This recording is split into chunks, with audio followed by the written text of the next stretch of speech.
Closed captioning sponsored by Superior Toyota Hyundai and WVU Medicine Camden Clark. Live from our studios at One Television Plaza, this is WTAP News at 6.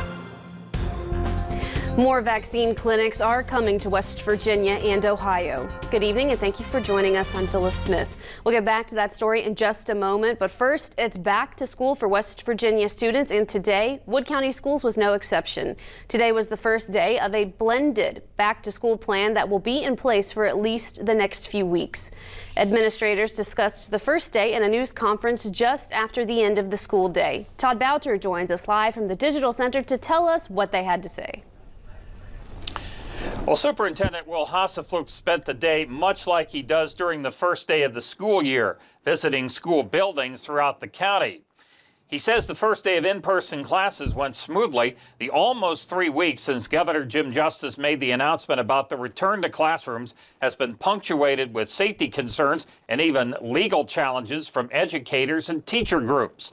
But the superintendent says he believes in what the governor and his health experts are saying about the spread of the virus in school buildings. I have to base my decisions not on feelings or not on thoughts, but on scientific medical data. And when Governor Justice and his medical team, along with Dr. Amjad and Dr. Marsh, states that it is safe, students should be in school and it's safe to go back to school, then that's what I rely on. Hassefluch says he's looking forward to Monday, February 15th, the day it is planned when full in-person classes are set to resume. Until then, the learning system in place is set to continue, although there will be a few changes between now and mid-February. Those are noted on ours and the school system's websites. Meanwhile, Ohio Governor Mike DeWine says nearly all schools have told his state that they plan to return to in-person learning in some form, Phyllis, March 1st. Todd Boucher reporting live from the Digital Center. Todd, thank you. Turning to the weather, meteorologist Kirk Greenfield joins us now with the first look at your forecast. Kirk. Well, it was a gorgeous afternoon with bright sunshine and warming temperatures, but now that we're at sunset, we still have clear skies, but according to the Highmark West Virginia Skycam, we're at 40 degrees. Now the winds have calmed a bit, the relative humidity 47%, and the pressure 30.19 inches is steady. So when we take a look at the evening planner, we expect to be a little bit above the freezing mark as we get to 8 o'clock. By 10, we're going to be just below, and we'll be in that perfect snowmaking temperature range as we glide past midnight. That's when we're expecting an Arctic clipper to come in and give us another round of snow tonight into tomorrow morning. But there are no watches and warnings posted at this time. We'll take a look at what the rest of the forecast is when I return in just a moment. Back to you. Thank you, Kirk. Governor Jim Justice is not happy with the federal government as West Virginia continues to lead the nation in per capita administration of COVID-19 vaccines. Governor Justice, at his briefing today, said the state has not received an expected shipment of 25,000 additional vaccine doses. Nearly all of the available first doses the state received last month have been given out. The governor says, given the state's track record, any additional doses West Virginia gets will be administered. We absolutely didn't leave vaccines in the warehouse, and we gave hope back to our elderly. And so if the federal government would just give us these vaccines, if they came in tomorrow and said you can get all the vaccines you want, I'll promise you by the 7th day of February, every single person in our state 65 and older we'd have a vaccine in their arm. In announcing a new round of vaccination clinics, Justice said the eligible age for shots will now begin at 65. And the Department of Health and Human Resources announced it is working on an agreement to register online those seeking appointments for vaccine clinics. Wood County authorities say they are not aware of a potential violence connected to tomorrow's presidential inauguration. But Sheriff Steve Stevens says they will be on the lookout for any potential problems throughout the day. Stevens says his office is in contact with the West Virginia Fusion Center in Charleston to help protect from any potential local threats. That agency collects, evaluates, analyzes, and provides information and intelligence regarding possible criminal or terrorist activity in the state. The goal is to prevent any problems like what happened January 6th at the U.S. Capitol. Right now, we don't know of any threats that have been made, either credible or not credible at this point, and we're just going to be treating it as business as usual. However, we will be vigilant to see if there's anything that does occur. Stevens says that if you see anything suspicious tomorrow, you should dial 911 immediately. A Toledo police officer and suspect are shot and killed in an armed standoff Monday evening.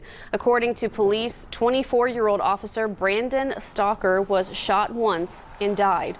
Police said Officer Stalker was doing perimeter security during a standoff. After SWAT officers sent tear gas into the home, the gunman came out with 2 guns, striking Officer Stalker and killing him. It's important to know Officer Stalker was not on the SWAT team. He was not a tactical officer. He was doing perimeter security when he was struck. The suspect was also shot during an exchange of fire with police. He was taken to a hospital where he was pronounced dead. Still ahead, an unprecedented convergence of events ahead of President-elect Joe Biden's inauguration. We'll tell you about the plans for this very different swearing in next at 6. Skies remain clear tonight as we lose the warmth that we gained today, but how much snow is on the way? That's next at 6. You're watching WTAP News at 6 with Phyllis Smith, Kirk Greenfield with your pinpoint weather forecast, and Jim Wharton with sports. Ohio and West Virginia are making headway in efforts to deliver COVID-19 vaccinations.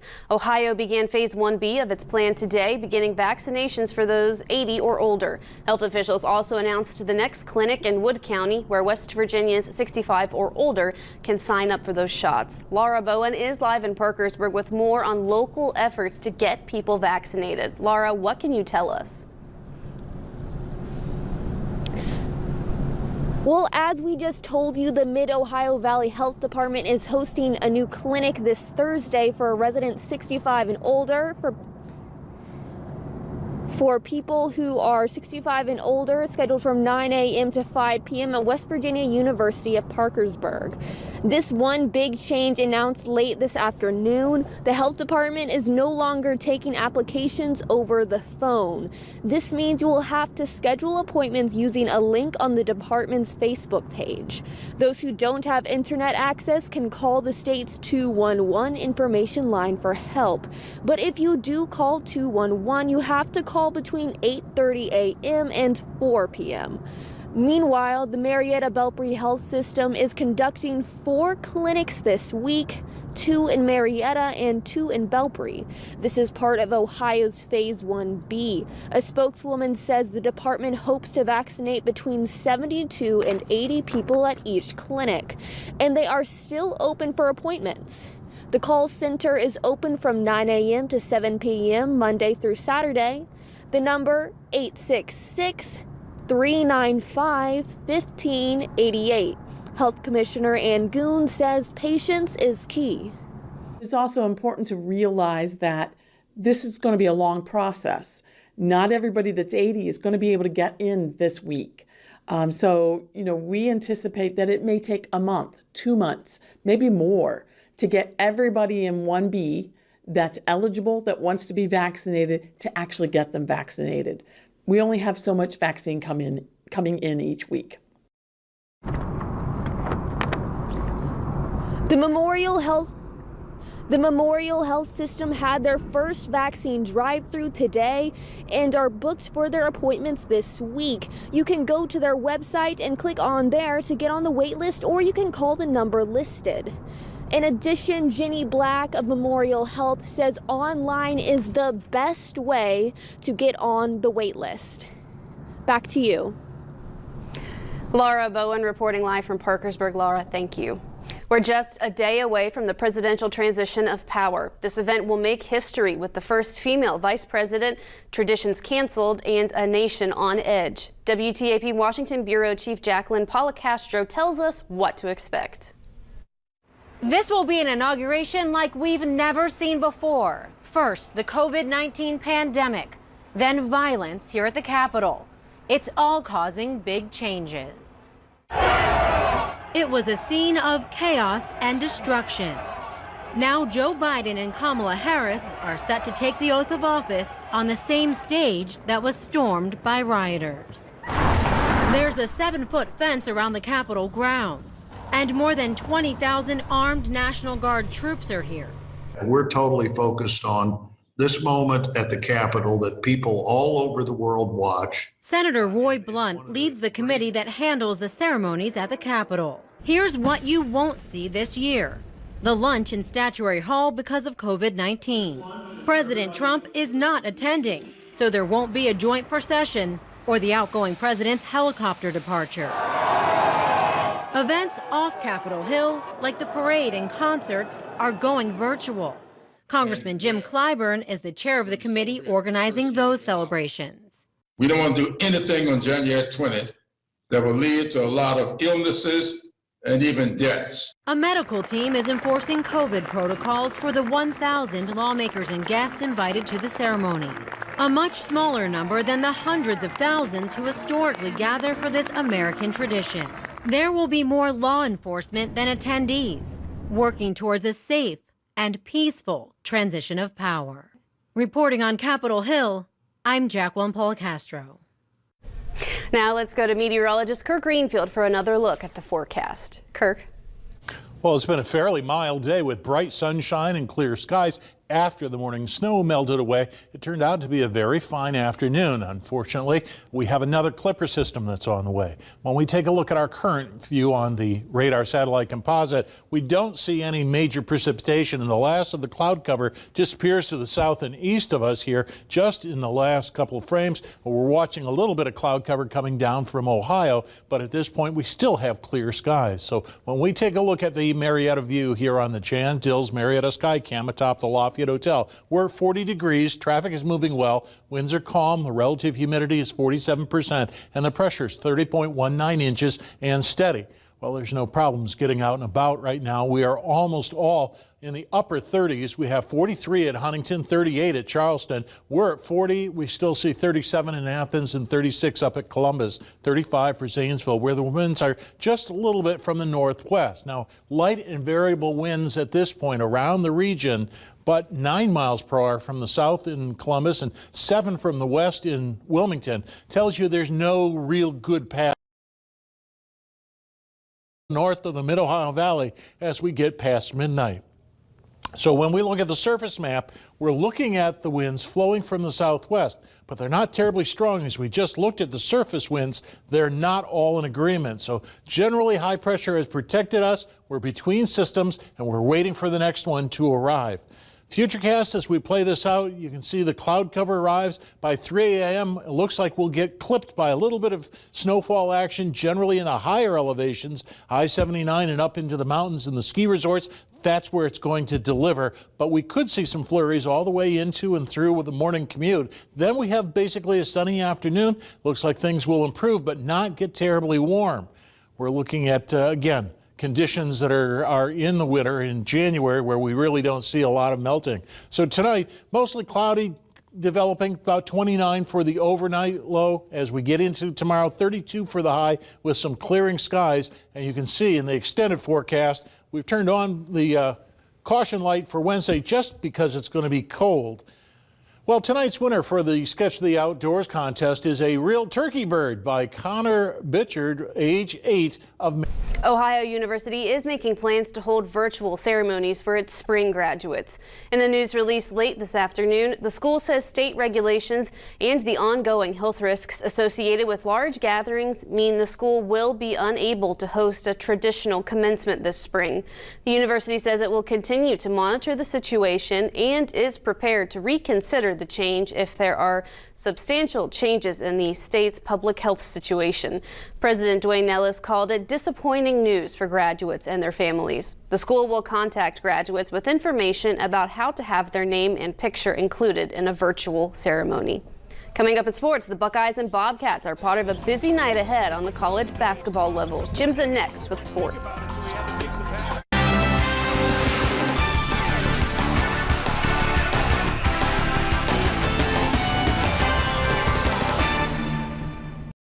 Ranked Ohio State Buckeyes are at home this evening, looking to continue their winning ways. Buckeyes are hosting the Purdue Boilermakers in a game that tips off in a matter of minutes at the Value City Arena.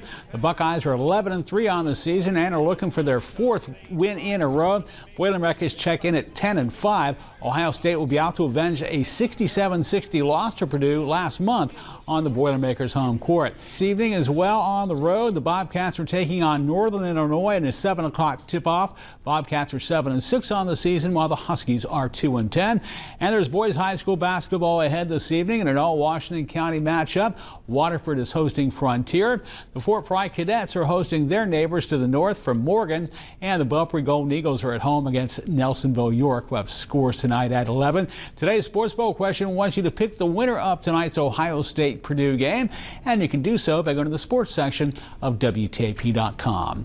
Warmer weather is on the horizon in a few months, and so is a new season of action on the baseball and softball diamonds around the Mid-Ohio Valley. But before the boys and girls of spring can take the field, there needs to be men and women in blue to umpire the games. And there's a dire need of new arbiters for the upcoming season. Rex Foster, the head of the Ohio West Virginia Baseball and Softball Umpires Association, says it's been hard to find enough umps to help fill the gaps for the upcoming season. Declining interest has been a trend over the past 3 years or so, and the pandemic has made the shortage even more acute. So the association is looking for aspiring umpires to train. It's a way for prospects to be a part of the game they love and earn money while doing so. We're going to have a class where we can gladly take anybody that's interested, and get them in the class and train them and hopefully get some new umpires. So that's really, one of the main things that I would like to see if we could get some help with, or if anybody's interested, they can call me and I'll try to answer questions that they may have about what it takes to get involved in umpiring.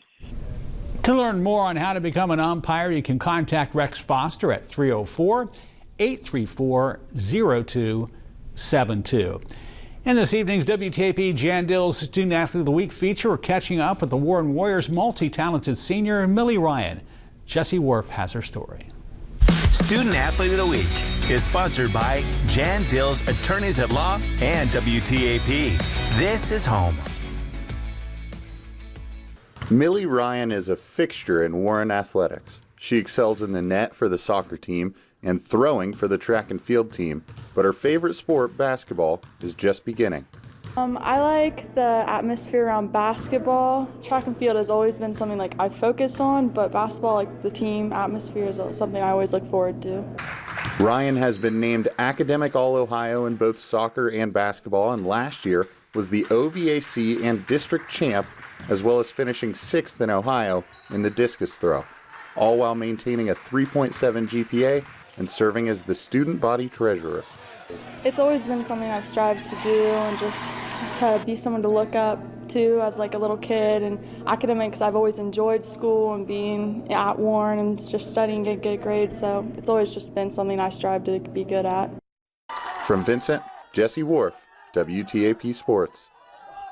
Football fans will be seeing another first at the Super Bowl 55. This time, the officiating crew. The NFL announced today that Sarah Thomas will be the first woman ever to officiate a Super Bowl. She'll serve as the down judge during the big game in Tampa.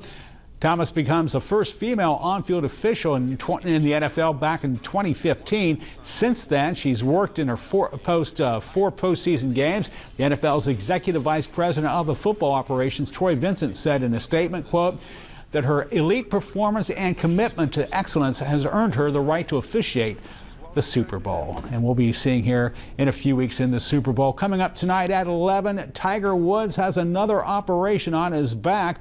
Also, a legend of baseball pitching, Don Sutton, has passed away. These stories tonight at 11. That is sports for now. Kirk Greenfield has another look at your weather forecast, and Phyllis wraps up the news after you see this. You can download the free Pinpoint Weather app from WTAP and get all the weather information that you'd like right in the palm of your hand. Now, it may be in a slightly different format than you're used to, but you'll get the extended forecast as well. Tonight, we expect to be about 35 degrees by 8 o'clock. By 10, we'll be below freezing and then warm up slightly as the clipper comes down and delivers us light snowfall at first. But after midnight, the roads are going to become slippery. Be prepared. Back to you, Phyllis. Thank you, Kirk. That's all the time we have for tonight. Thank you for joining us, and we'll see you again tonight at 11.